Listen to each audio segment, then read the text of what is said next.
Oh, hi. Welcome to Think a Song with your host, Juno. In this podcast, I'm going to break down and analyze my favorite and your requested pop songs, so stay tuned. A quick introduction to your host. I am Juno. I'm a singer songwriter from India and I write Hindi lyrics to English and Korean songs. A short disclaimer: art is open to interpretation, and I am not claiming that my analysis is what the artist meant while writing the song. No, this is simply how I perceived it. You might disagree, but kindly do it respectfully. And are we simply going to ignore the fact that I stan everyone that I'm going to be talking about on this podcast? So, yeah, I'm one of you. Don't come at me. Now, since all of that is done, let's start right away. So, this is episode 1 where I'm going to be analyzing Blue and Grey, which is a song by BTS from their new album B. Another thing to keep in mind is that I am analyzing the translated version of the song which is available on Genius. So if the original meaning of the song is lost in translation, it's not something that I could help. Blue and Grey is actually a melodic way of saying how depression and anxiety really feels like. If you go to the comment section of the song, it's just people being depressed and relating and thanking BTS for writing something like this. And I wanted to actually, read out some notes I found in the Genius translation available on the website. This is something that V has said in an interview, and I quote, "I don't really sleep well. I toss and turn and get caught up in a lot of thoughts. Even when I turn out the lights, I can see everything clearly. I close my eyes, but all my thoughts spread wide open. Then I'm sleepy at work and staring off into space when I'm alone, with bags under my eyes. But if I want to avoid that, then I really have to sleep. Except with the way I am, it doesn't allow for it." I wrote about that in the first and second verses, of feeling like when I'm stuck thinking about like this, everything is grey and I'm blue. I wrote these feelings out as a song, and now that I'm thinking about it again, I'm actually over it. End quote. So this was first half of what we had said, and looks like he's doing better now. So I'm going to start off with gisting the song for you. I'm going to be using the translation again available at Genius on their website. So the song starts off with a person looking for the angel.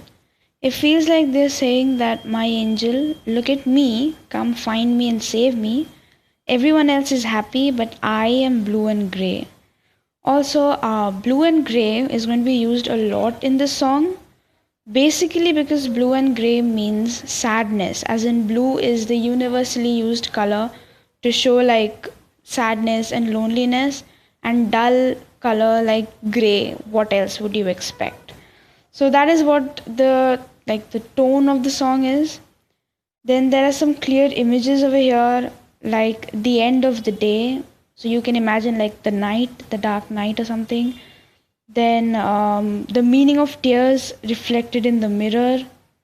So basically the person is standing in front of a mirror and crying.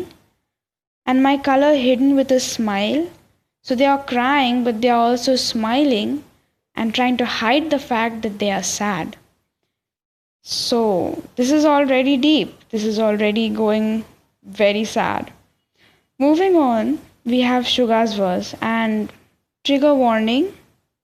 This is going to have depression and anxiety clearly mentioned, plus a bit discussed.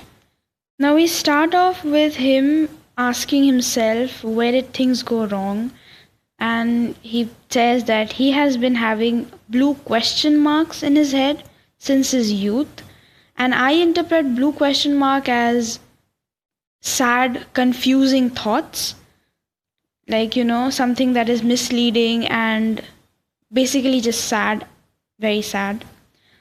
That is why I've been living so fiercely. This line hits close to home. Like when you overwork yourself, there are people who overwork themselves to avoid having to face themselves and their thoughts, because it's like very dark and they don't want to go there. So they just overwork themselves so that they can just stay away from working, with themselves. When I look back, I'm all by myself, that hazy shadow swallows me up. Now, when I look back, this phrase, it feels like they're talking about either their past or looking directly behind themselves. And in their past, they were all by themselves, as in maybe they trusted the wrong people or they just felt very lonely. And if they're talking about behind themselves, that is a shadow they're talking about. And that shadow is swallowing them up, as in maybe they relied on their shadow, they relied that this is one person that I have with me, my shadow, but that is also swallowing me up. So this is like a clear indication that the people who you thought are there is not there. And the blue question mark still exists. Now this one is sad because over there in the interview we said that things seem to have gotten better for him. But Sugar over here says the blue question mark still exists. Is this anxiety or depression? So basically the blue question mark, which was again the sad, confusing thoughts, which were there since his youth, are still there.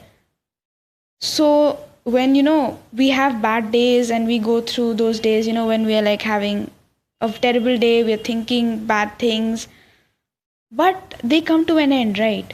But these thoughts that Suga seems to be having, the question mark, is like there's from his youth and they still exist. So it's like over a long period of time, which seems to be indicating towards depression and anxiety. And damn, I love Suga for being so honest with his lyrics. Like talking about your mental health is not a joke. I'm sorry, I know I'm a fangirl. I'm fangirling in between explaining. I'm sorry, but this kudos to him. I am a songwriter myself, and I know how tough it is to be genuine and authentic with your lyrics. It feels like you're exposing yourself to the world, and obviously that's like not the best choice. You would not want to do something like that. Anyway, how am I so regretful, or is it just me, one that loneliness gave birth to?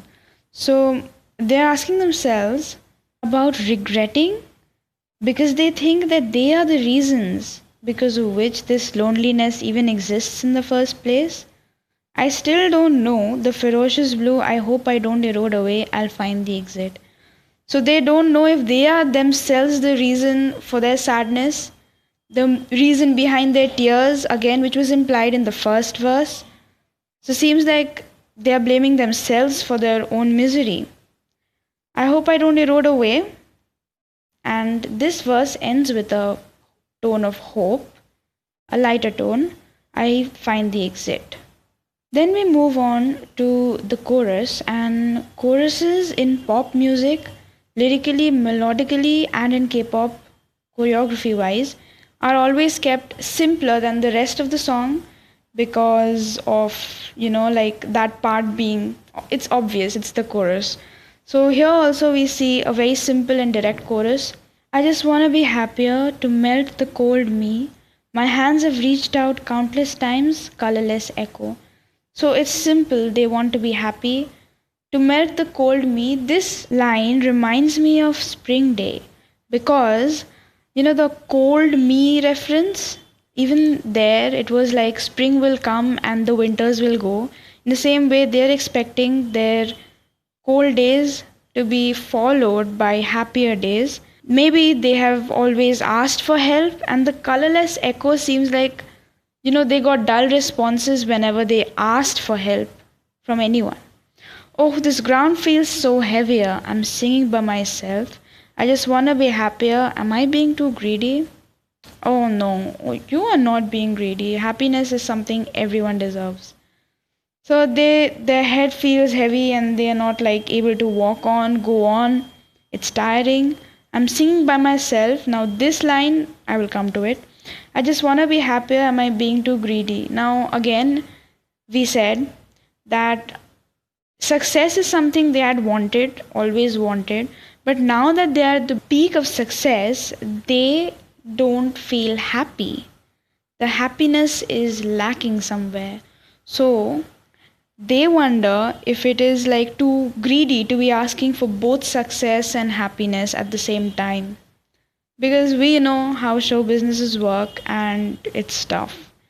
Also, now when we come to the line, I'm singing by myself, it seems like they're referring to the fact that they were even, on the verge of disbandment and, singing by myself, like without any audience in my room, like we all do. Maybe this line had that implication. But again, it's my analysis. I'm not going to talk of disbandment like that. Nope. So, following the chorus, we have the post chorus, which sets the premise for the next verse to come in. So, this post chorus talks about the fact that they're walking on cold winter streets, again, a very strong spring day vibes. This is like a very important part. So, they are walking, okay, and the next line they say is the sound of my fast heartbeat breathing. So their breath and heartbeat are fast, they are racing, but they are walking. So why do you think that's happening? Like when we run, it's expected that we all start panting if we are running, but if they are walking, what's going on? Either they're implying that they're tired of walking, or fast heartbeat breathing literally seems like they're talking about a panic or anxiety attack. Like, when you're like, if you have gone through it, you'll know. If you're like just sitting around doing nothing at all, you suddenly get an anxiety attack and you start breathing heavily, your heart rate increases, and yeah, this seemed like a reference to an anxiety attack to me. I still feel it. They are still not over it. Don't say it's okay because it's not okay. Please don't leave me alone, it hurts too much. These lines mean a lot to me. Don't say it's okay when you're not feeling okay because it is not okay. Be honest about how you're feeling. Face your emotions and if needed, just go and get therapy, guys. And don't leave me alone, it hurts too much. This again, when you have poor mental health, you are your worst enemy. Half of the things is just in your mind. No, it's actually 100% your mind playing games with you. So, yeah, you don't want to be left alone because you feel like you are the biggest enemy of yours who's going to harm yourself. Moving on, we have verse 2 by J-Hope and RM. Here we have already talked about a person walking on the streets. This is a continuation from there. They are walking and it's the same road and there's a light that always shines there, but it's not there anymore. Is either dull or broken, because of which the scene feels unfamiliar. This could be them talking about themselves or the journey of life, which used to be known to them, but now it seems like it's vague because something is missing. This lump of metal feels heavy now. I don't know who they're talking about when they say lump of metal. I googled it and it says that lump of metal could be a stupid and awkward person, and I don't know what that is actually referring to. A grey rhino is appearing again in the Google Notes. If you go and see, grey rhino is basically something, an event or person coming unexpected and not really invited. So COVID or their sadness, either of two. The last three lines of J-Hope's rap say, I'm standing there without focus, I don't feel myself at this moment, I'm just not scared. Moving on, we have RM's rap, which is again starts off with wordplay, not in English, in Korean. So I don't believe in a god called conviction. So he doesn't believe in a god, and is that new news, Army? I don't think so. We've been known. Words like color make me cringe. The vast grey area is way more comfortable. Hundreds of millions of grey facial expressions here. So here we have RM talking about words like color making him cringe because he's too used to grey and dull colors, and a vast grey area is way more comfortable. Hundreds of millions of grey facial expressions here. He likes it that way. Then we talk about rain, and RM's infamous Mono album had its track called Forever Rain, where he spoke about being comfortable in the rain.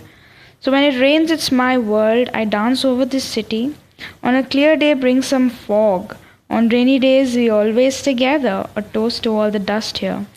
Now, to me, this is like literally the best lyrical, like the peak lyrical point of the song. When it rains, it's my world. He feels very comfortable when it's raining because, like he had stated in Forever Rain, he likes it because everyone is busy with themselves when it rains. No one is looking at him. No one really cares that time. So he can dance over the city without being looked up at, looked on at, looked down at, any of it. And he wants fog on a clear day, and that clearly means he just does not want to be seen. And he's better off on rainy days. We are always together.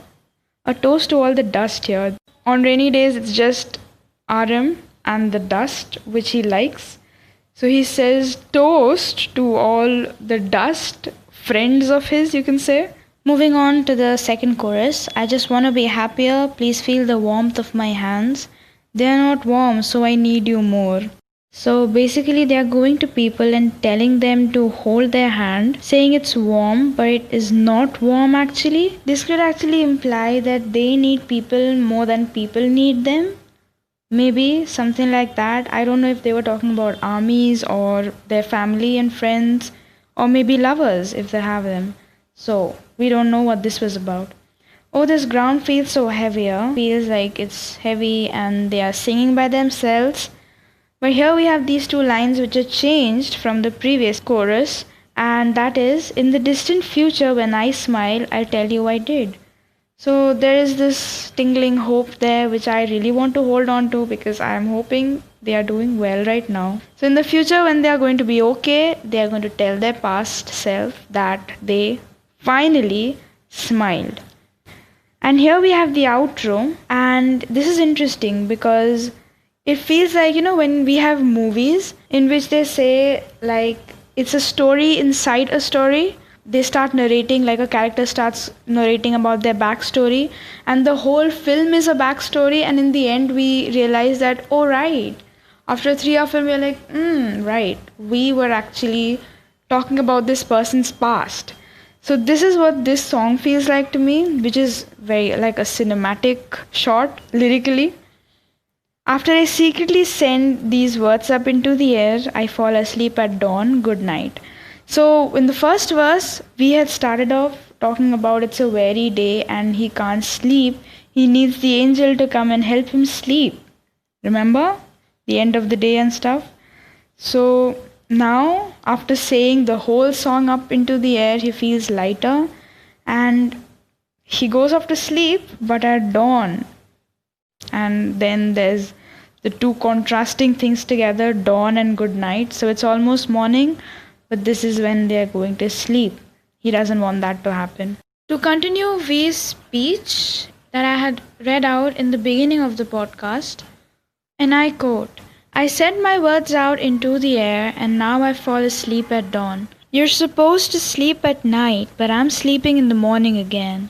So I say good night, but it's not actually a good night. I pass out because I'm exhausted, kind of a thing. It's emotions I feel in these moments that I wanted to express. So that is the entire analysis, and I loved doing this. Now please just remember that I am totally new to all of this. I just love talking, and this is a topic I can talk on for hours because we really have some artists out here today who are writing great lyrical masterpieces, and I want to talk about them. So if you think I made a mistake, I could make my podcast better, please give me suggestions. I would love to have suggestions to know what's better. If you heard it till the end, damn, thank you for listening to me. And if you have any lines which you interpreted in a different way, I would love to know your interpretation. Maybe this song stands out to you in its own way and I would want to know. So let me know in the comments below, all of it, your opinions, suggestions, all of it in the comments.